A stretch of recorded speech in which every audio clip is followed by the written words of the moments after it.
यदि कसैले नाफा कमाउने उद्देश्यले बिमा गर्नुभएको छ भने म भन्छु नगर्नुहोस्।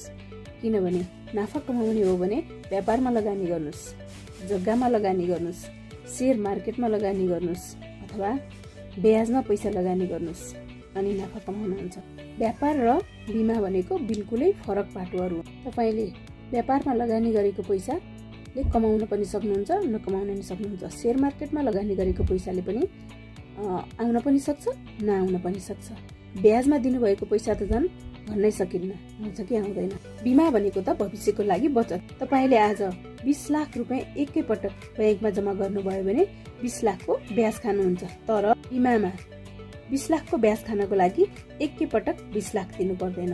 वर्षको 1 लाख बिमामा दिनुस्, 19 लाख व्यापारमा लगाउनुहोस्। अर्को कुरा, बिमा भनेको व्यापार होइन। बिमा भनेको रिस्क कभरेजको लागि गर्ने हो। रिटायर्ड लाइफको बेलामा तपाईँको सहारा बन्छ बिमा। सरकारी जागिर खानेहरू 58-59 वर्षमा 57 वर्षमा रिटायर हुनुहुन्छ। त्यसपछि भनेको सरकारले एउटा सर्टेन अमाउन्ट दिन्छ। तर सरकारी जागिर नखानेको के हुन्छ त? हातमा लाग्यो शून्य।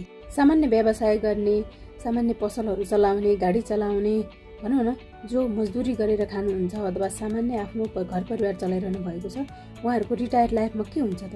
केही पनि हुँदैन।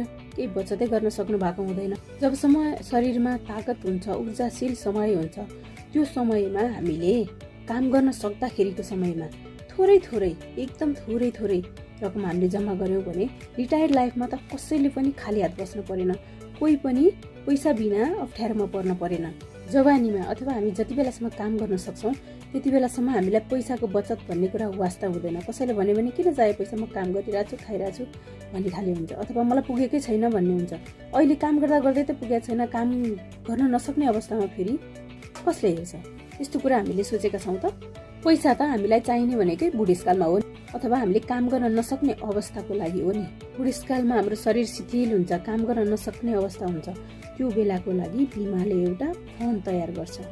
बिमालाई हामी यसरी बुझौँ, तत्कालीन नाफा अथवा नोक्सान भन्दा पनि रिटायर्ड लाइफमा मैले थोरै गरेर राखेको बचतले मलाई कसैको पनि सहारा लिन पर्दैन। म एकदमै आत्मसम्मानका साथ बाँच्न सक्छु भन्ने खाले सोच लिउँ सबैले। अहिले काम गर्न सक्दाको उमेरमा तपाईँले गरेको बचत थोरै मात्रै, महिनाको 10,000 मात्रै जोगाउन सक्नुभयो भने पनि तपाईँले तपाईँको रिटायर लाइफमा 20 लाख भन्दा पनि बढी तपाईँको एउटा फन्ड जम्मा हुन्छ। त्यो फन्डले तपाईँले कसैको सहारा खोज्नु पर्दैन। तपाईँ आत्मसम्मानका साथ बाँच्न सक्नुहुन्छ।